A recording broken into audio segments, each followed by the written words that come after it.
Treneri, aišku, kad laimėjus kalbėti lengviau, bet futbolas toks žaidimas, kad dėja neišvengiama ir pralaimėjimų. Na, savo nuomonę pasakykit, kas šiandien čia įvyko, nes atrodė, kad viskas klostosi beveik idealiai.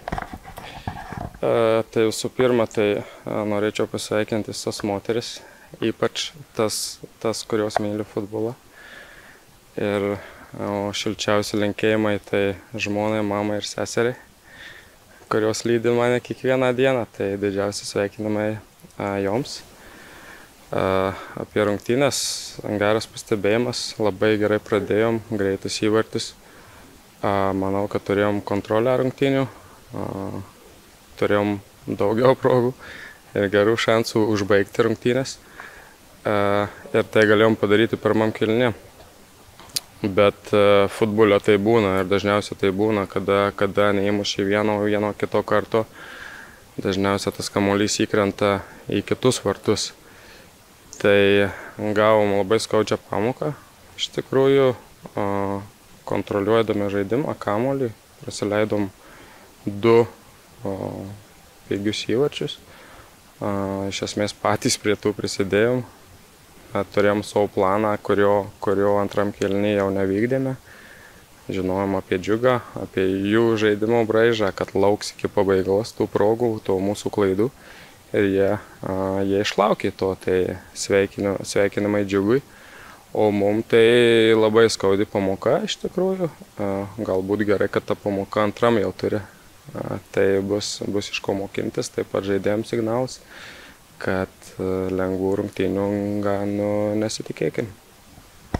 Įsivaizduoju, kad Rūbinėj nebuvo pati geriausia nuotaika, teko ir balsą turbūt pakelt. Ar kalbėjo taip pat ramiai, kaip dabar kalbate? Žinot, Rūbinėj tylu buvo iš tikrųjų. Šiandien ant karštųjų galbūt nereikėtų taip vertinti, ramiai nusiraminti. Tai visi žaidėjai profesionalai, visi žaidėjai atvažiavo į rungtynes tik tai laimėti. Aš manau, kad mes matėme tai aikštėje. Tai iš esmės reikėtų padaryti išvadas, kodėl taip atsitiko, jų nebekartoti ir žiūrėti į sekančias rungtynes. Rungtynių pabaigoje, nors atrodė, kad, kalbu dar, kai rezultatas tapo lygus 1-1, atrodė, kad tarsi ir jums Kauno Žalgiriui reikėtų labiau pergalės, bet Džiugas irgi tarsi įgijo viltį ir jau negali pasakyti, kad buvo žaidimas į vieną pusę, jis jau buvo atakos ir į vieną, ir į kitą pusę, ir viena klaida lėmė pralaimėjimą. Kaip atrodo šio čempionato pradžia, vėl panašiai į pernai, kaip bet kas iš bet ko galėjo atimti taškų? Tai aš ką ir minėjau, kad pirmą kėlinį mes kontroliavom žaidimą, kad Džiugui iš esmės nebuvo jokių šansų tai padaryti, o antram kėlinį toks prasidėjo į priekį ir atgal žaidimas, mes į tai įsivėlėme ir mums tai nėra paranku.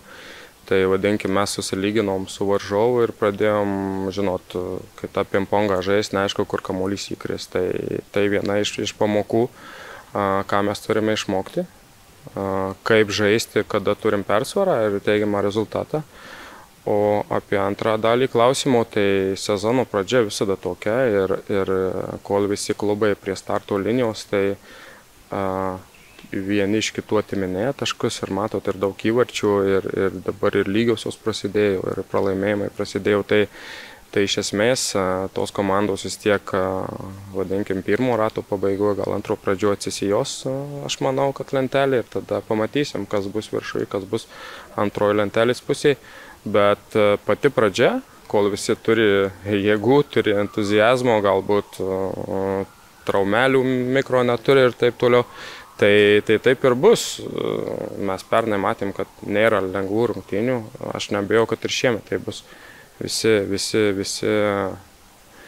nori laimėti, visi deda visas pastangas, kad tai padarytų ir aš neįsivaizduoju, kad kitaip gali būti.